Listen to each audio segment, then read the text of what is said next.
Test world cup championship ஃபைனல்ஸ்க்கு உள்ள நம்ம India மீண்டும் நுழையணும்.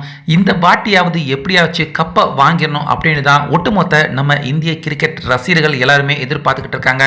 இப்படி இருக்க நியூசிலாந்து அணிக்கு எதிரான 3-0 அப்படிங்கிற விதத்தில் தொடர தோத்ததால பாயிண்ட்ஸ் டேபிளில் இருந்து கீழே விழுந்தாங்க. ஆனால் இப்போ ஆஸ்திரேலியா அணியை வீழ்த்திருக்கிறதால மீண்டும் பாயிண்ட்ஸ் டேபிளில் முதலாவது இடத்துக்கு நம்ம இந்தியா போயிருக்காங்க.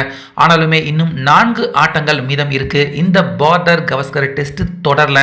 அந்த வகையில் மீண்டும் நம்ம இந்தியா ஃபார்முக்கு திரும்பி இருக்கிறது. தற்போது WTC ஃபைனலுக்கு உள்ள நுழையணும் அப்படின்னு ஆசைப்பட்டுக்கிட்டு இருந்த முக்கியமான 4 மிகப்பெரிய அணிகளுக்கு மிகப்பெரிய ஒரு அதிர்ச்சியை நம்ம இந்தியா கொடுத்துருக்காங்க. அது மட்டும் இல்லாமல் இன்னும் நம்ம இந்தியா எத்தனை ஆட்டங்கள் ஜெயிச்சாங்கன்னா WTC ஃபைனல்ஸ்க்கு உள்ள போகலாம் அப்படிங்கிற அதிகாரப்பூர்வமான தகவல் இப்போ தெரிய வந்திருக்கு. அந்த வகையில் நம்ம இந்தியா WTC பாயிண்ட்ஸ் டேபிளில் இப்போ முதலாவது இடத்துல இருந்தாலும் 61 புள்ளி எடுத்து நம்ம இந்தியா முதலாவது இடத்துல இருக்காங்க. ஆனால் இரண்டாவது இடத்துல இருக்கிற ஆஸ்திரேலியா அணி 57 வின்னிங் பர்சன்டேஜோட ஆஸ்திரேலியா அணி இருக்காங்க. பின்னாடியே இருக்கிற இலங்கை அணி அவங்களும் 55 வின்னிங் பர்சன்டேஜ். அதுக்கு அடுத்ததாக இருக்கிற நியூசிலாந்து அவங்க 54.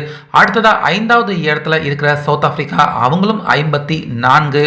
ஸோ இப்படி அடுத்துன்னு வரிசையாக 5 அணிகள், அதாவது நம்ம இந்தியா, ஆஸ்திரேலியா, இலங்கை, நியூசிலாந்து, சவுத் ஆப்பிரிக்கா, இந்த 5 அணிகளுக்குமே தற்போது WTC ஃபைனல்ஸ்க்கு உள்ள நுழையறதுக்கான வாய்ப்பு இருக்கு.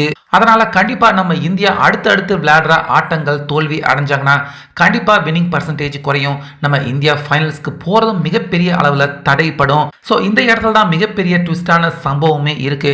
நம்ம இந்தியா எதிர்த்து விளையாட போறது ஆஸ்திரேலியா. அவங்களும் புள்ளி பட்டியலில் 2வது இடத்துல இருக்கிறதால நம்ம இந்தியா இல்லைனா ஆஸ்திரேலியா 2 அணிகளில் யாராவது ஒருத்தர் தான் தற்போது WTC ஃபைனல்ஸ்க்கு உள்ள நுழைய முடியும் அப்படிங்கிற நிலைமை தான் இப்போ உருவாகியிருக்கு. அந்த வகையில் மீதி இருக்கிற 4 ஆட்டங்களில் 3 ஆட்டம் கண்டிப்பாக நம்ம இந்தியா ஜெயிச்சாங்கன்னா நிச்சயமாக WTC ஃபைனல்ஸ்க்கு உள்ளே போயிடலாம். ஒரு ஆட்டம் தோத்தா பரவாயில்ல.